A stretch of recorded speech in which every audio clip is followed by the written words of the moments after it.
Hey everyone, welcome back to East Vineland, New Jersey. We are back here on Kubota Farm. Happy Monday. Seems kind of weird thing to say, happy and Monday, but it is what we're given. So, hopefully you're having a good start to your week. We are going to, I think, finish off March with just doing a little bit of fertilizing. We've got our field of sunflowers here and another field of sunflowers over there that need to be fertilized, and I think that's it for March, actually. I went around and did some liming. I'm not sure that I did that last episode. If it's more than 2 days away, yeah, forget about it. I'm probably not going to. Sad thing. Sad. Anyways, we are where we are, so we are going to do some fertilizing and get these fields up to snuff so our sunflowers have as good opportunity as we can give them to produce for us, so we can make a lot of lovely sunflower oil, I think is the game's plan with that. My mind is still, I'm not going to lie to you, my mind is still a little bit on Old Family Farm. Really enjoyed that last episode of the corn harvest. Hopefully you had a chance to watch it. If you haven't, I would ask you to check it out if you get time. It's kind of a long episode. In fact, I think it's probably the longest episode I've had. I don't think I have gone over an hour. I've come close, but time just flew on the Old Family Farm, and it was good to get that corn harvest done and making some headway out there. But anyways, that's on the Old Family Farm. That's in a different decade. We are here, we're current, we're at Kubota Farm, and I guess that's what matters right now. We're gonna try and get this place up to snuff, get our fields hopping so we can exit with dignity, grace, and money. That's the key. Almost $2 million in the bank right now, which I think we can be happy about, right? I mean, $2 million isn't too bad. Isn't too shabby, I would say.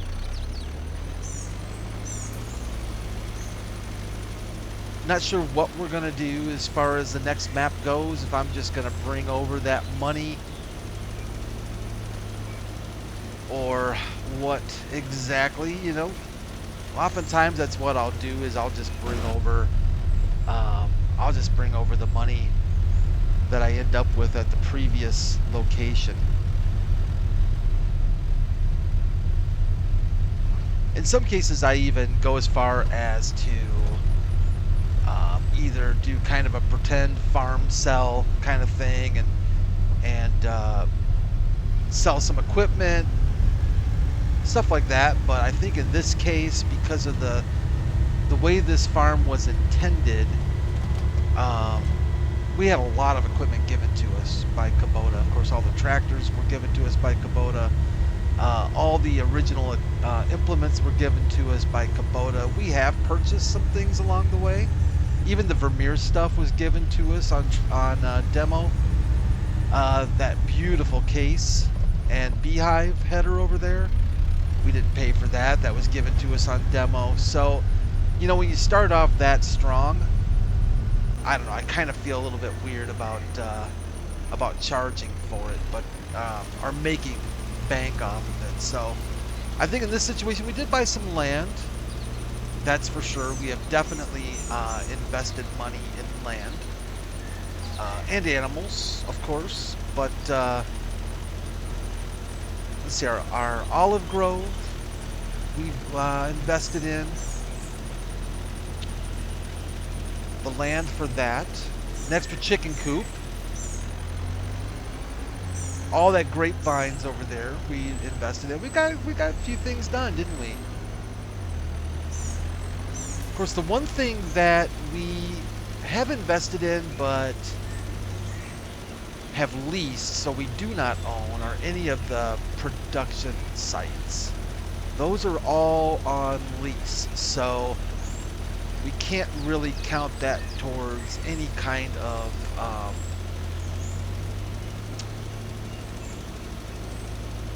of our finances that we could take with, you know.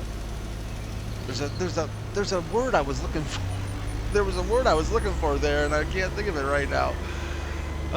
Equity, collateral. Well, I don't know. I'm no math magician. I don't know what in the word I'm trying to think of. Yeah, you know where I'm going with it. We can't claim it as something we own, even though the federal government, I'm sure, would love to tax us on those production sites. Good luck with that. Right? Good luck with that. Alright, let's not hit our grapevines. The house we own outright. I'm trying to think of what else we've actually got under our belt. I think that kind of covers most of it.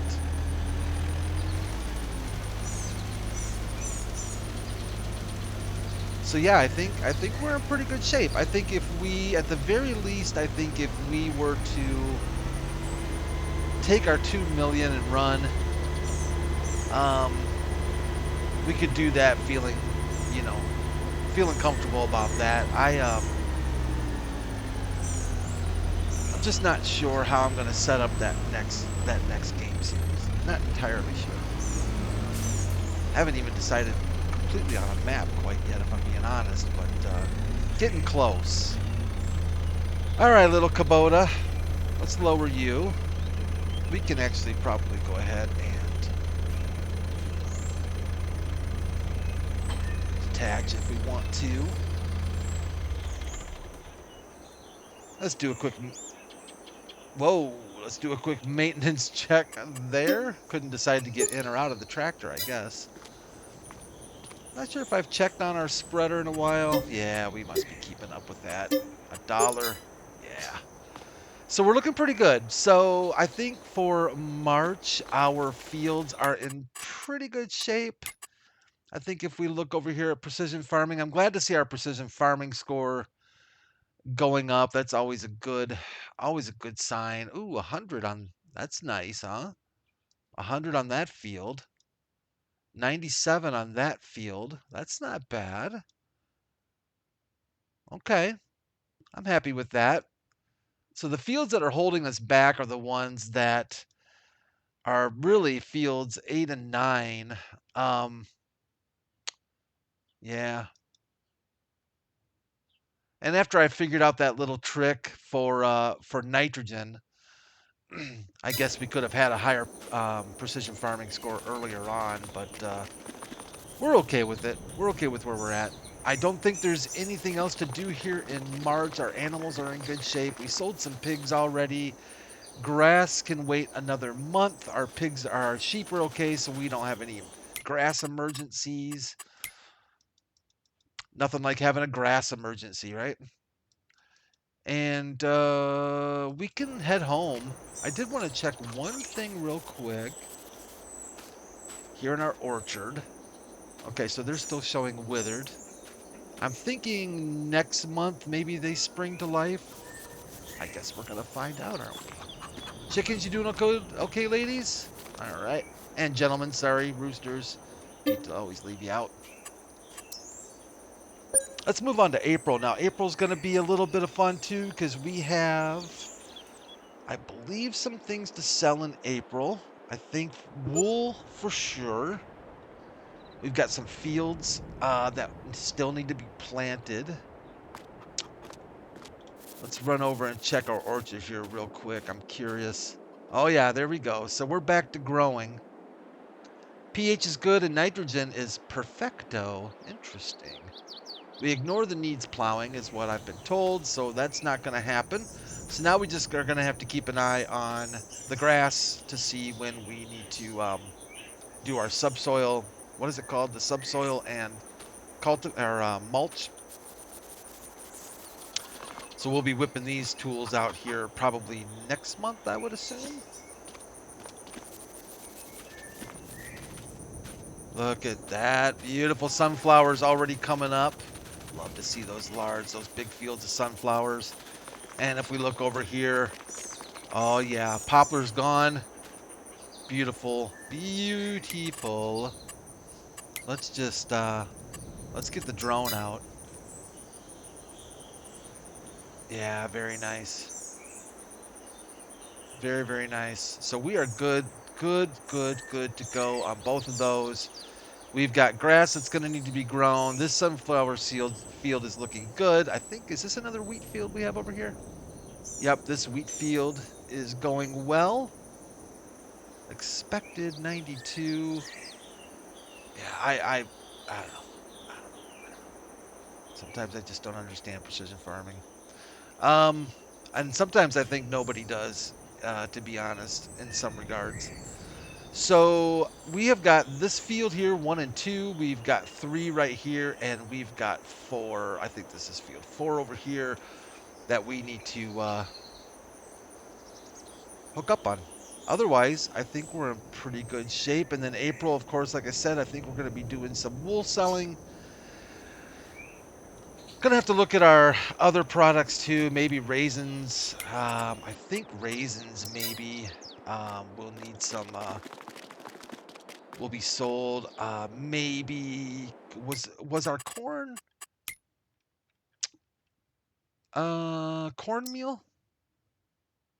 April May. Okay, so April May 29.88. So we could sell cornmeal this month as well. What about raisins? Where's our stinking raisins? Raisins are in September. Okay, grape juice we already took care of, so that's good to go. Oils, well, they're just taking their time producing, so we can check on those occasionally. Oh, clothing. Clothing, yes, clothing in April. Okay, so we are gonna have to sell our clothes. Not our clothes, but you know what I'm saying. We'll sell clothing there in April, and then I think wool. What about eggs? Eggs, yeah, I always get screwed up on eggs. Okay, so wool is in April as well. All right, very good. Very, very good. As far as planting goes, we are going to do a bunch of soybeans, I think. I think we're going to have a big soybean harvest. Um, could do oats, corn. No, we've done enough corn, I think, on this map. Let's do soybeans. We don't want to do potatoes or sugar beets, not or sugar cane. That's for sure. Sorghum, eh,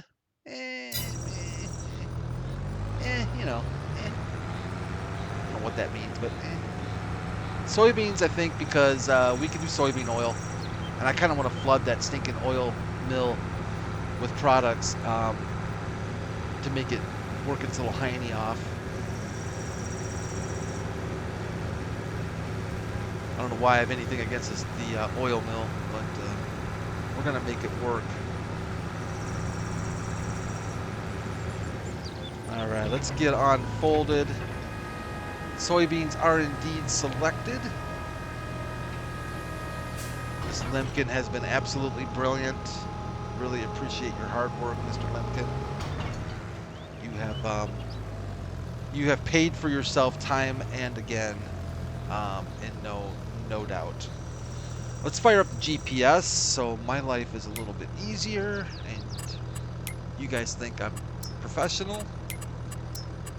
Probably not fooling you into believing that though, but let's scooch our GPS line over a bit. That looks a little bit whack. Always off on these fields a little bit, you know, but we'll let it ride with that. That is so not going to work. I am just going to do the easy thing.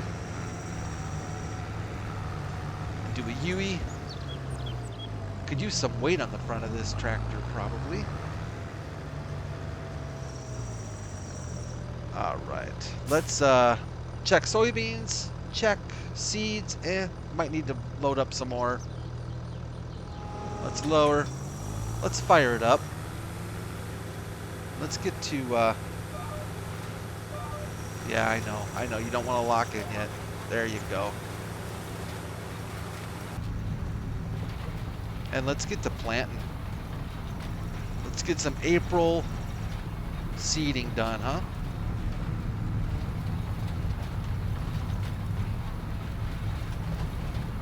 Turn up the volume a little bit of my headset. Like to hear the equipment working.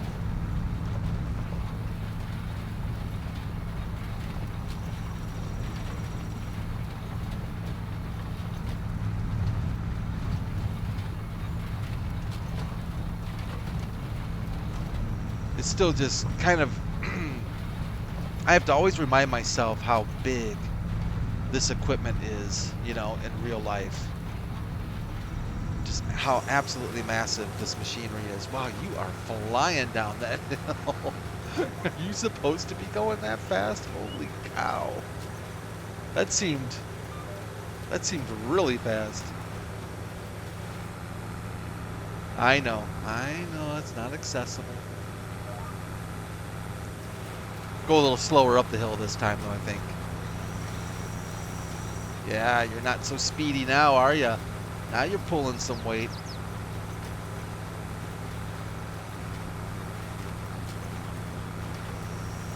A lot of technology in these things. It's interesting to see how much tech, and I think that's one thing I really appreciate just because of my job that I do, career-wise. I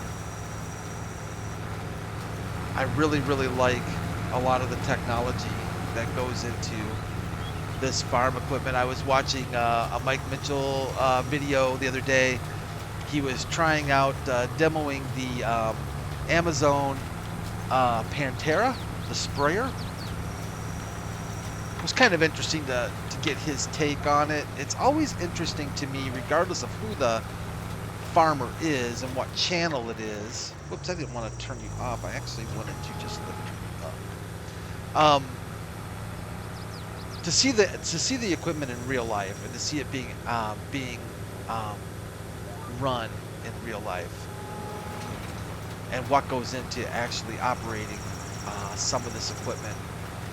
But one thing I didn't know about those things, there's a lot I don't know about those things, but one thing that I thought stood out was there's I guess with a lot of those sprayers, those big self-propelled sprayers, and maybe even possibly the pull-behinds, there's turning compensation. I never even thought about that. That totally makes sense though. But there's, I don't know if that's what it's called, if it's called turn compensation or what, but they're actually smart enough. Many of them are smart enough to know that you're turning a corner, and because and which direction you're going, right or left, and they actually adjust the spray volume of what's coming out of the nozzles based on which direction you're turning, which totally makes sense, because if you're turning left or right, the inside of your turn would be going slower. Oh, that just about hits that roof, doesn't it? The inside of your turn would be going slower than the outside. You know, the outside of your turn would be going much faster. And in fact, I would say on those machines that have those huge, 40, 50, whatever, 60-foot booms, that's a considerable difference in ground you're covering. I guess it's not so much speed as much as the ground you're covering when you're doing a turn at the end of a field if you're leaving your sprayers on. And I didn't realize that many of them had a compensation for that, and they would basically automatically adjust the liquid flow, the spray flow. The other thing I kind of stood out to me was they have sensors, and I guess some of the newer ones may even have probably have cameras and stuff, but they, I guess, are capable of automatically raising and lowering themselves, left or right side, depending on obstacles that may be coming up. So rock piles, a post, tree stumps, things like that. Oftentimes these big sprayers are capable of automatically raising themselves up and then lowering themselves back down again. Of course, he showed too how it had breakaway ends, So if you get hooked up on a fence post or a pole or whatever, gets your end might get hooked up on there, instead of just completely snapping off and destroying the boom, they have spring-loaded deals. I kind of wish the game had that. That'd be kind of slick, wouldn't it? To actually have spring-loaded booms.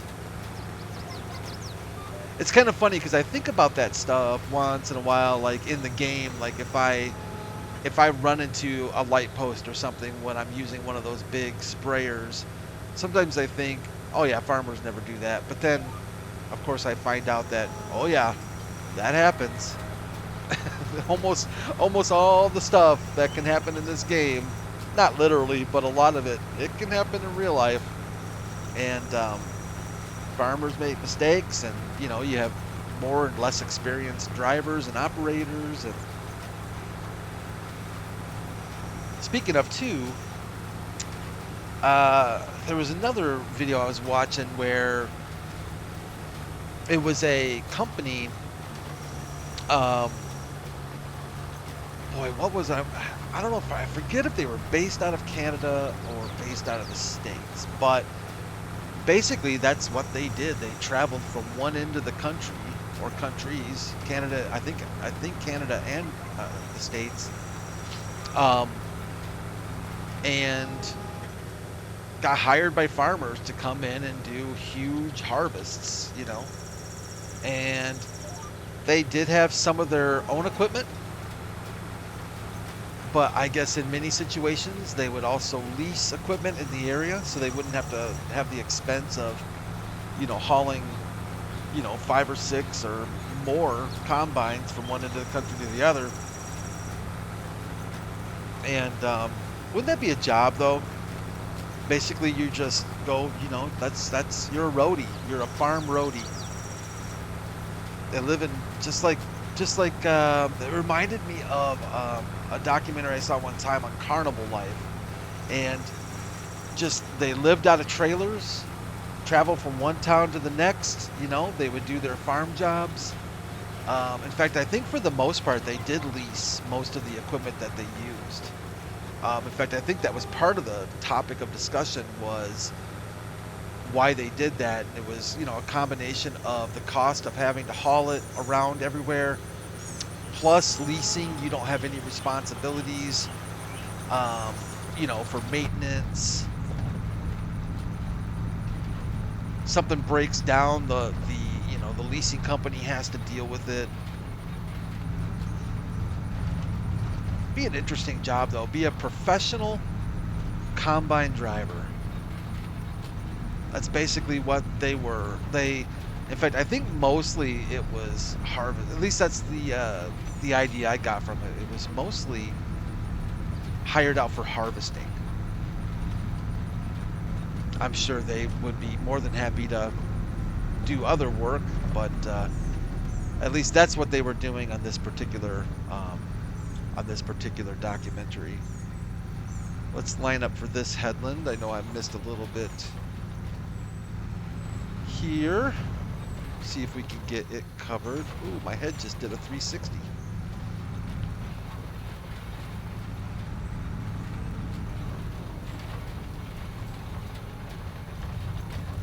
Soybeans covered up there.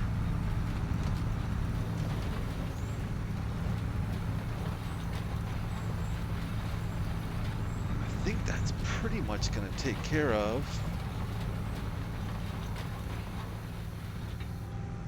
that field for us. We can move, actually we can move right on to this next field. And from the words of REO Speedwagon, keep the fire burning. Oh great, I'm gonna have that song in my stinking head now the rest of the day. It could be worse. At least it's a good song. REO Speedwagon was an acquired taste for me. I don't know why I'm laughing about this, but just they were an acquired taste for me. I'm not gonna lie. I'm not so sure I really liked that band when I first heard them. But Actually, no, it wasn't that. It was, I think the first, oh, I can't really guarantee this was the first song I heard by REO Speedwagon, but, well, don't lock in there, Brad, for goodness sakes. I'm trying to think, they were huge in the 80s because of, because of, I Can't Fight This Feeling Anymore was a massive song, right, for them, and, who didn't like that song? Who doesn't like that song? I mean, come on. And then I got rejected by a lot of women with that song during that song. Oh, yeah. Anyways, yeah. And then I think I went back, as I often do, or it seems like I often did. You hear a band, you hear a band's current stuff, and let's say you really, really love it. So what I do, and you may do this as well, is I'll go back to their older stuff in their catalog, if they have older stuff, and listen to it, and a lot of times expecting it to be very similar to what they're doing now, which isn't a fair assumption because bands progress and things. But I think that's what happened with REO, and I think I heard their 80s stuff and was like, oh yeah, and then I went back to, I think I bought their Greatest Hits album. I can still see the album cover, and I wasn't super thrilled at first, and I don't know why, but I knew a guy I worked with that really, really liked them. And I don't know whether he just persuaded me into liking them or what, but eventually I just got to a point where I became a really big fan of REO Speedwagon. I would say at least their hits collections, it's hard to deny that there's some pretty amazing songs there. I remember too with, I think it was in the 90s when Queensryche came out with Silent Lucidity, and I love that song. Oh my gosh, that song, I could listen to it back to back all day. When I first heard it, I was just like, this is epic. Amazing voice, Jeff Tate. He's classically trained. He's just got an amazing voice. He's got great range. The song is beautiful. It's orchestrated, the whole 9 yards. And I ended up buying that album, which is what it's Empire. Loved it from basically front to back. Every song loved. Just, well, maybe not every song loved, but I could. It's not often I would buy an album, and I'm saying album, by the way, which, yeah, kind of shows my age, but those were the days when you actually bought physical media, whether it be vinyl or, eventually CD, cassettes, that kind of thing, and 8-track. Oh, boy. Sorry, I got something caught in my throat there. But it wasn't always common then to actually enjoy and be able to sit down and really just flat out enjoy listening to a band or an artist's album from beginning to end, every song. And there's only a well, probably a little bit more than a handful, but there's a select number of albums that fall into that category for me, and Empire was definitely one of them. But what really did it for me was bringing this kind of full circle. Speaking of full circle, well, anyways, bringing this full circle, actually perfect circle. But anyways, I went back and I bought their Operation Mindcrime, and that album blew me away. And I was like, wow, okay, so these guys have it going on. And so Operation Mindcrime, Live Crime, and there is an Operation Live Crime, and Empire, yeah, both. I can listen to both of those albums front to back, any day of the week, and enjoy them. Yeah, it's so sometimes you win, sometimes you lose with bands. You know, you hear their current stuff and you're like, this is amazing. You go back and you're like, kind of glad they moved forward. Or sometimes it's the other way around. You know, you wish they wouldn't have moved forward.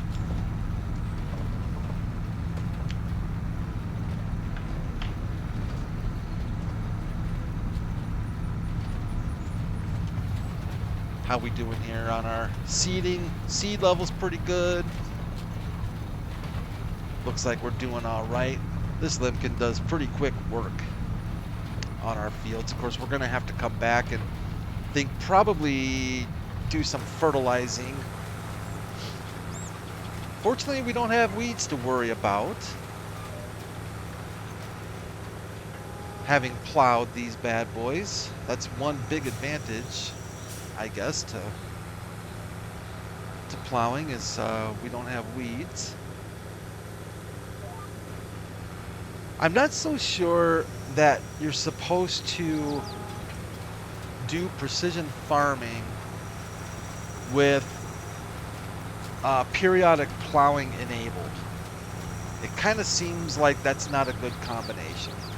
And in fact, the next time I use precision farming on a map, I'm actually going to disable periodic plowing.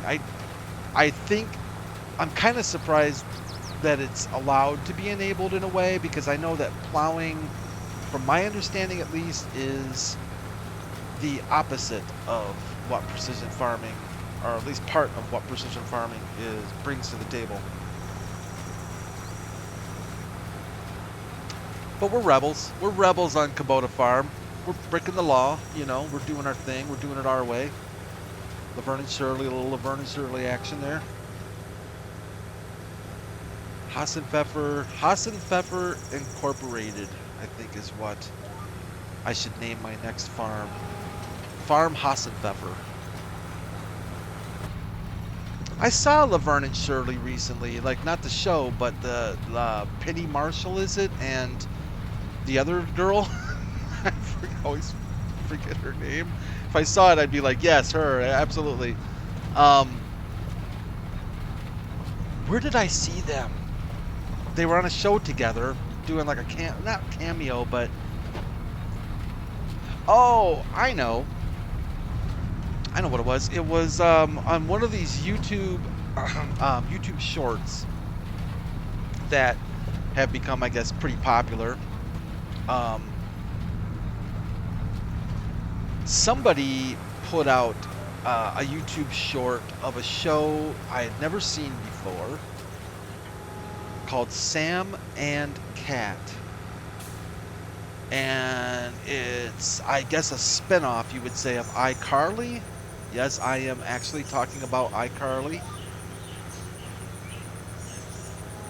That's another discussion to have maybe next time we get together, of embarrassing things to talk about that I'm willing to admit to you all, since you all are watching my videos. I am willing to share embarrassing things about my life. And one of the embarrassing things I am willing to share with you is I watched iCarly. Officially, I actually, at first it was an excuse because of kids. But then I found myself watching it on my own. And that's when I knew I was in trouble. Deep, deep trouble. Got a little therapy, got a little counseling over that. Was told it's okay, you know, you're not doing anything wrong. Well, I don't think the counselor said that exactly. I think she just said it was okay, and then I heard her laughing as she walked out the door. But yeah, I watched iCarly. But yeah, Sam and Cat, I guess, you know, because it's got, what's her name? The blonde girl from iCarly, of course I'm going to forget now. But and it's got what's her name? Adriana.